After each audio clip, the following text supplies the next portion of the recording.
Man, we got to talk about this quarterback situation that's going on in Cleveland. And Kevin Stefanski had an interview today with Cleveland Browns Associated Press, and he said some very interesting things at his press conference. And a lot of people think that he's sabotaging Shedeur Sanders to big up Dillon Gabriel. But we're going to get off into all that here next, here on the Simply Ball Dropping Podcast.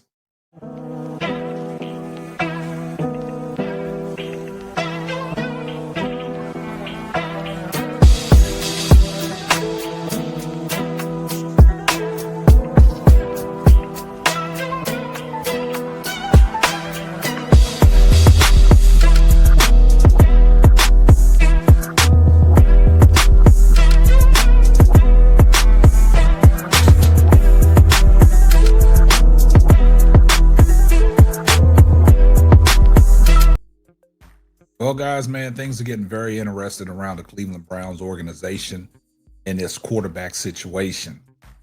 Now, everybody that's been following my channel know I've been covering Shedeur Sanders ever since he stepped foot at Jackson State, moved on to Colorado.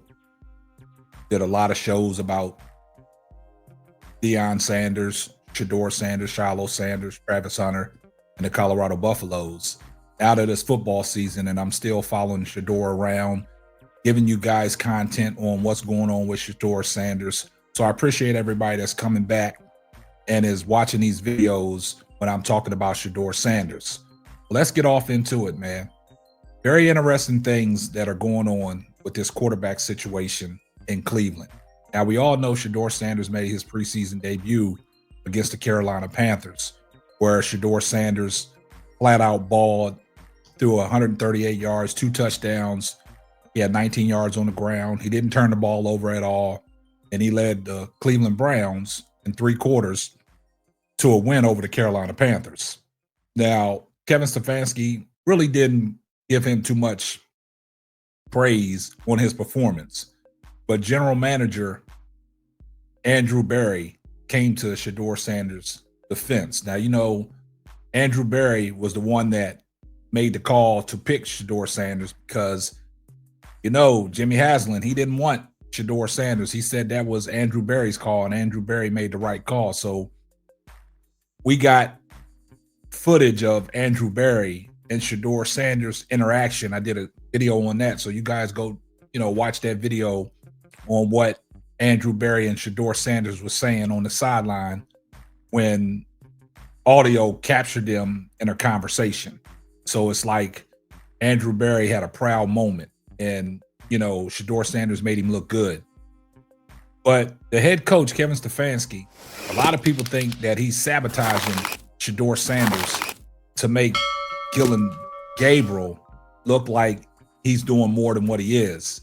Now, we all know in training camp, Dillon Gabriel was getting first-team reps. He was getting all the reps. Shedeur Sanders was barely getting reps, but he was making the best of his opportunities.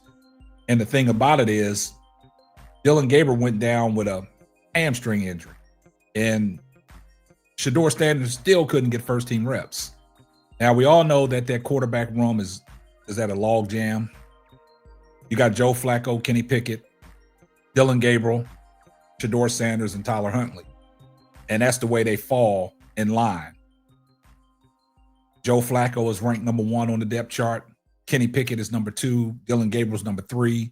Shedeur Sanders is number 4, and Tyler Huntley is number 5. Now, we know what Tyler Huntley was brought in because Flacco and Dillon Gabriel and Pickett was hurt, so they had to bring in another quarterback.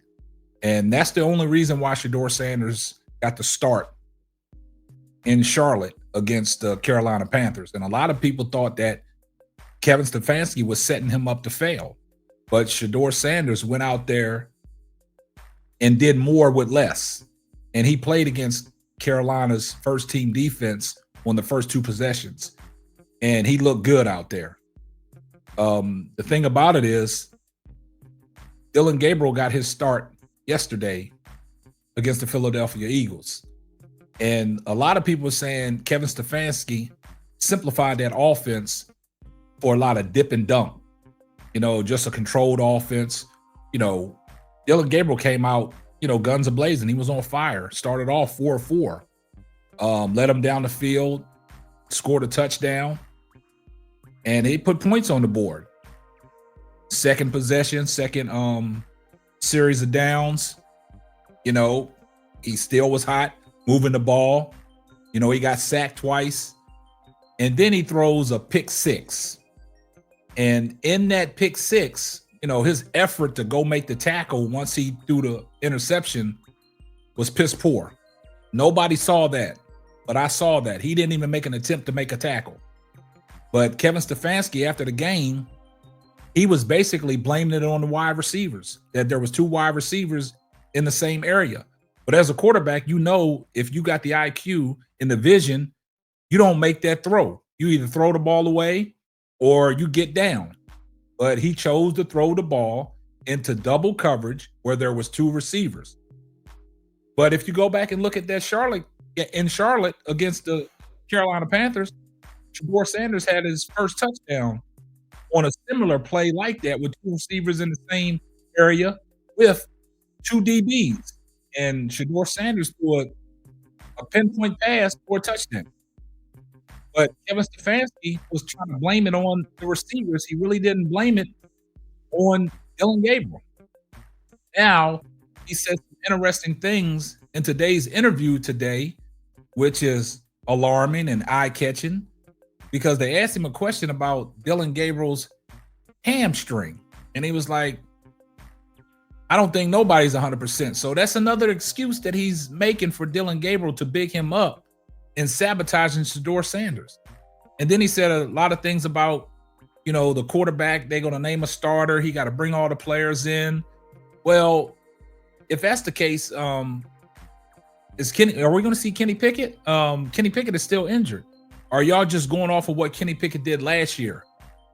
But he's still second on the depth chart, and he hasn't played any preseason games. Is he going to play against the Los Angeles Rams? Is he going to play in that game?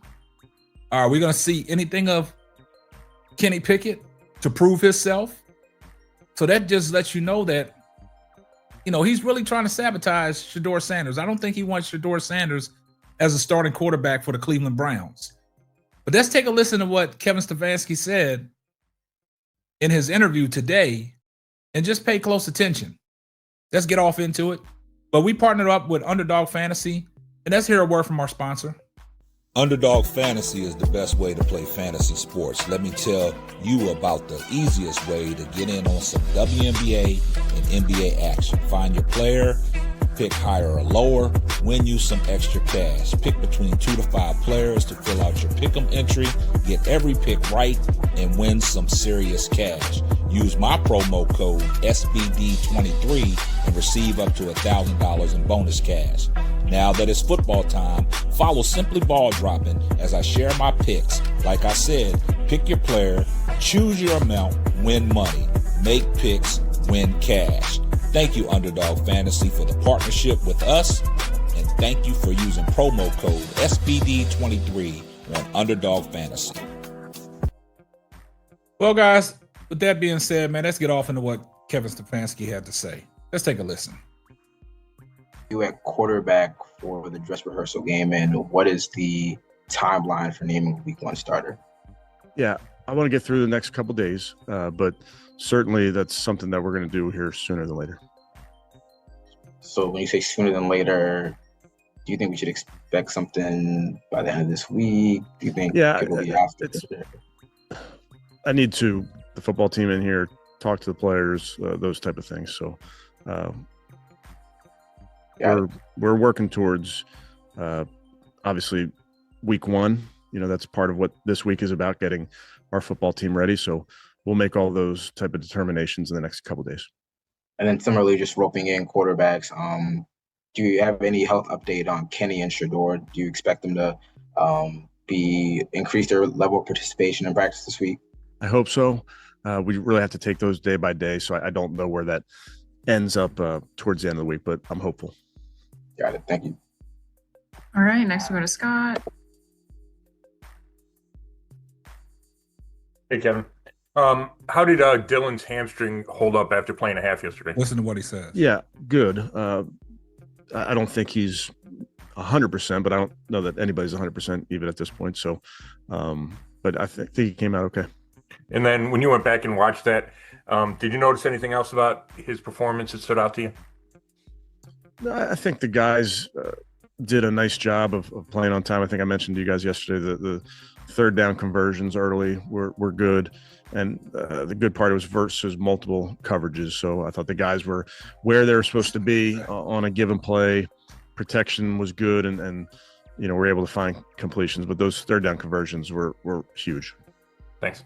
Kevin, when you talk to the team today and tell them who your opening day starter is at quarterback, will you also set the pecking order following, meaning quarterback 2, 3, and 4, or will there be a competition right through Cincinnati week? Yeah, well, I'll talk to we'll have the team in tomorrow, so I'll be able to talk through a bunch of different things with our players. But in terms of, where people are, first string, second string, those type of things, not really thinking about that right this minute, Tony. That's more stuff that we'll get ready for week 1. Now, man, if y'all heard what Kevin Stefanski had to say, man, I got a lot to say about that. Because as a quarterback, you have command of the offense. And you heard what Kevin Stefanski said. And it's a reflection of Dillon Gabriel. Because he said the guys was in the right position at the right time. So that's the quarterback getting everybody lined up in the right position so you don't have no false starts, no illegal procedures or illegal formations. So he's basically giving Dillon Gabriel a lot of props. And he was talking about the third down conversions, which was great. But also, you go back and listen to his press conference when, Shedeur Sanders had his first game and the things that Shedeur Sanders was doing. Kevin Stefanski did not allude to anything. It was Andrew Berry that stuck up for Shedeur Sanders. So that's just proof, man. And the questions that was asked, y'all got to listen to what Kevin Stefanski said. I just don't get it. I mean, Dillon Gabriel is an exceptional quarterback, but Shedeur Sanders is just one of the guys that he's a franchise type quarterback. You build around him and he can lead your team. I've always said, if you guys go back and listen to some of my videos that I did covering Colorado and Shedeur Sanders, and I've always said the amount of times that Shedeur Sanders got sacked and what he was doing with that offensive line his first year into that second year when they brought the big fish in and Jordan Seaton to give him some protection to stand upright. Because, Shedeur Sanders was the most sacked college football player in the FBS, right? So now you give Shedeur Sanders an offensive line and give him protection. He got pinpoint passes. He got precision. He got good vision. He got IQ. He got a strong arm. He puts the ball. He got great ball placement. He puts the ball to where only his receivers can get it. That's why his interceptions are low through his collegiate career. All the touchdowns he's thrown is a big gap between the interceptions. You give Shedeur Sanders an offensive line that he can work with. Shedeur Sanders as a quarterback, when he's throwing the ball, he can eat you up. I see everybody in the comment section, #salute. If you're not subscribed to the channel, man, y'all better subscribe to the channel. Turn your post notifications on so you know every time Simply Ball drops another hot banger. And just in case I forgot, tell a friend to tell a friend. It might not be for you, but it might be for them. And this is going to wrap up another episode of the Simply Ball Dropping Podcast. I'm your host and the man behind the mic, K-Sap. We're going to catch you on the next one. Deuces. Thanks for listening to the Simply Ball Dropping Podcast.